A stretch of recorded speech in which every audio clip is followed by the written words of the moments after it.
Volta Bracket was actually the first weapon I crafted at the start of Lightfall, like the first week of the expansion. I've held off reviewing it this long. There's a reason for that. This weapon's in a very weird spot. I know a lot have used it, seen it, and a good amount might have it crafted, so let's talk about what it can do. And believe it or not, I have a lot to talk about with this thing. There's some copium here and there, and some of the things that I'm doing right now weren't possible at first. So I'm glad that I waited, because we didn't fully really understand Strand. We didn't have all the fragments, the new exotics. We didn't have them acquired. And eventually, everything was unlocked. Now that everything is, there's a little bit more play to it. A lot more play. And with the things that it has, it's important to talk about the Strand kit paired with it. So if you dare decide to use this thing, there are some ways to set it up. Pretty cool setups, actually. There's some things to try. And some of the things I'm getting ready to go over is going to mirror what we're getting ready to see this week. Spoilers, but no spoilers. It does involve Guardian games. This is the first and only Strand Sniper. It happens to be high impact. It sits in the kinetic slot, but has an element. So Strand, Stasis, they share that kinetic slot, and for the most part, this is bad news. Looking right at it,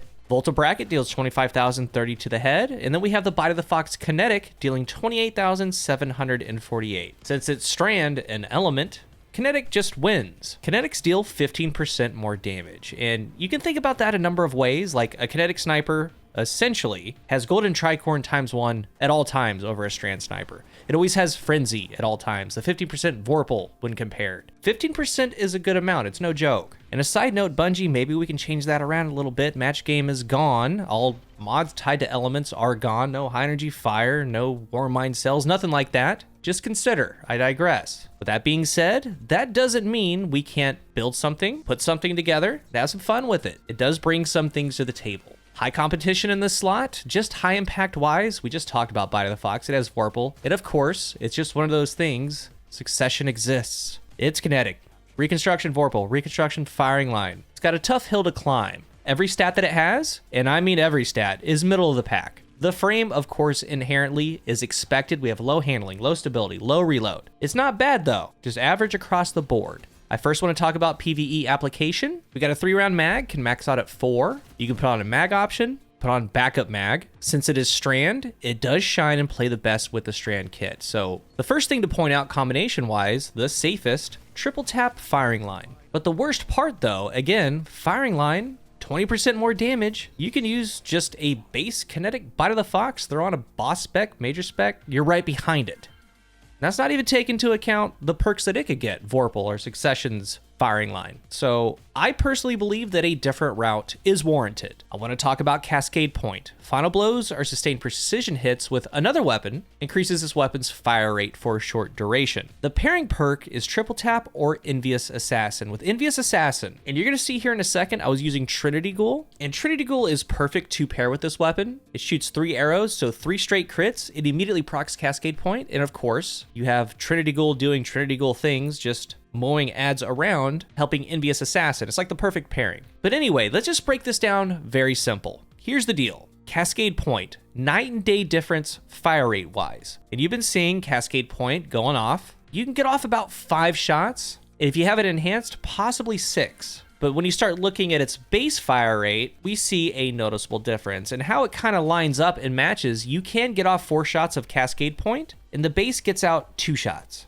With something like Triple Tap, you kind of extend that mag. At Envious Assassin, you get 8 to 10 shots. The first 4 or 5 are going to be Cascade Point, then you follow up with the base fire rate. Let's just keep it extremely simple. Let's say a crit deals 20,000 damage. We have Cascade Point, we have firing line. You're dealing 20% more damage, you got some allies around. That means you deal 24,000 per crit. In 2 shots, you're dealing 48,000 total damage. Well, Cascade Points has fired 4 at its regular 20,000 damage, so 80,000 damage. I think that this thing is best going to be used for burst DPS. And there's a couple ways to do that. But moving on, like this clip, I got off all 8 shots. Some had Cascade Point, the rest were at base. So the entire mag's 160,000 total damage with 8 rounds. The firing line when shot 4, had to reload. Getting back to shooting again, it dealt 96,000 for 4 shots. So the play here is the fire rate with Cascade Point. Then we have Envious or Triple Tap, and in a lot of the gameplay, I do have on Triple Tap because I was trying them both, because it kind of makes sense. You can get out 4 to possibly 5 with Cascade Point, so if you miss a crit, Triple Tap's not going to proc and Cascade Point's going to be over anyway. Like the perfect clip is to get 4 shots, Triple Tap into a 5th. Putting it even more together, since you're doing this on Strand, You do want to be using isolation, the fragment. Landing rapid precision hits emits severing from the target. 3 hits from a distance, fast fire rate, you sever them. They're going to be dealing less damage to you and your fire team. And I've seen a lot of various numbers, so let's just say they're dealing 33% less damage to you. But the main goal, they're not hitting you as hard. That's the end game. But with Cascade Point, it doesn't have to be final blows. Rapid precision hits with other weapons, so maybe you're in a damage phase and using a linear fusion, get those shots off, it will proc it. Maybe you switch to like a pulse, an AR, an SMG, you land some crits, Cascade Point's going to be on the screen, you're just going to switch, do your Cascade Burst, and go back. And I found this to be quite nice. It's not bad. And I haven't really liked snipers in a long time in PvE. As a matter of fact, I rarely even cover them, but this is unique. This one did feel pretty strong when you do land your crits with Cascade Point. We have all the other things with Strand, unravel rounds. And before I forget, on top of the Cascade Point, we have the nanotech tracer rockets. Landing those quick precision hits, you're going to be adding in that damage too. So to put this together, I had it all handling for my PvP role. I completely switched it up. Because that fire rate, you do not want its base low 20 stability. You will not be able to land follow-up shots, I'm telling you. So running this, I actually went all stability, poly, steady rounds. And in this clip, I got a handling masterwork, but you do stability masterwork, because once this thing gets going, it is jumping. You have to think with what you're doing, like if a div bubble's there, this is all gonna be a lot better. But as I started with, yeah, there's a little copium with all this. We do want snipers to be good. And I wanted to point out the special thing that it does. It's also really nice that you're adding in isolation with sever, makes it a little bit more viable. So yes, that was a very in-depth look to a weapon that nobody's going to use, but if you do use it, I think you can have a lot of fun with it. I did. If you choose to do so, that's how I would do it. Now onto the Crucible. At first, I hated this thing. Like no reason to use it. But again, we started getting the artifact unlocks, exotics, fragment unlocks, and I can say that now I'm having fun with it. I'm having fun with it because of what you can do now from a distance with the Strand Kit. In this Guardian Games weapon coming this week, you're going to be able to do the same thing. And believe me, I'm going to be covering all this over again and more when that review drops later on in the week. But on Titan, Hunter, Warlock, we have Suspend, we have Threaded Blast, we have all the things with the Strand Kit. But what I've been loving is getting that tangle to drop at a distance and falling right up on it. If enemies are close, it will collateral them. Just explode them. If they're a little bit further away from the tangle, we do have Untangler, we have Threaded Blast, we have all the things. It's going to suspend them. They're going to be hurt. Then you just follow up with the rest of the Strand Kit or your other weapon. So many clips, like so many collaterals. And this is kind of showing what you could do with a Strand Sniper rifle. This is the only one that we have, but it does not have snapshot. It does not have quick draw, and that's an immediate deal breaker for a ton of players. I get it. It's simple as asking someone, hey, what's your favorite color? My favorite color is blue. People with a favorite color of blue tend to kind of gravitate to blue shirts, blue cars. Not a red one, not a green one. Blue's their thing. So with a sniper rifle, same deal with snapshot. Snapshot's their blue car. They naturally gravitate to snapshot because they know exactly what it is, what it does, the S tier perk for sniper rifle. Why would you even get inside of a red car when you have a blue car sitting right there? Does that make sense?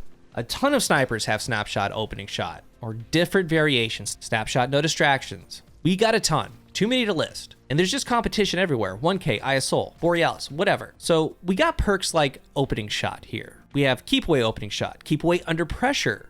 And that's adding stability, adding accuracy, opening shot, a burst of aim assist and accuracy, all the fun stuff. Like from a pure combination standpoint, these are fine, but I think a ton of snipers that have snapshot can do that better. These have extremely low handling. So for the Crucible, all gameplay, I did craft all handling. That is handling masterwork, fluted barrel, flared magwell was my mag option. Getting in that 50 handling range, you would need triple strand targeting. That's to help aim down sight speed, also gives you some cheesy accuracy, then quick access sling as the mod for faster stow speed. So just out of thin air, we are willing this thing to handle better, and it does. Obviously not the best, but it gets the job done. It is fast enough. When I looked at these combinations like under pressure, keep away, opening shot, keep away, was not appealing. So instead, I did lean into Strand, and here's why. Again, the things that we can do now, we couldn't do when we got the sniper, or when people were really starting to look at it, when the expansion first came out. We do have like firmly planted. That's going to help aim down sight speed, accuracy, but I found myself not crouching. I did try that perk. I ended up going with keep away.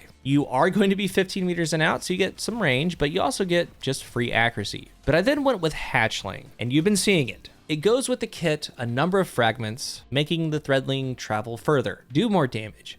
And since it's high impact, what's really nice, there are scenarios where you can land a headshot on one target, The little dude's gonna come out, he's gonna seek, he's gonna destroy, it's gonna hit them, and you can body shot the player that got hit. So we have this strand kit, leaning fully into it. On Hunter, I'm using the new exotic helmet, so grapple, get woven mail, then using the fragment. While woven mail is up, final blows create a tangle. I did this a ton. I was having a lot of fun with it. And I can say that it works. It worked really well. You've been seeing the gameplay. And I have a lot more than this. I just can't fit it into the video because at first I was gonna make this strictly PvP, but I wanted to fully explain the PvE side if you went that route. And the things that you're seeing, Guardian Game Weapon's gonna be able to do this. I can't wait to dig into it. But the same deal with the Titan. Pop the barricade, woven mail, do all the things, see the threadling, and on Warlock, consume the grenade, the aspect, get a final blow, suspend everything around. It was a lot of fun. It really was. Getting tangles when I could on Warlock. I don't know which clips had it, but you know, when I'd find a tangle, I had on Swarmers, so threadling would come out. And it's just the idea from a distance. We got the Tangle Blast. That thing's just brutal. We have Untangler suspending. The artifact really helps this weapon out in the Crucible, and it will with other long-range strand weapons. So yeah, you should definitely probably maybe craft this thing. It's a weird one,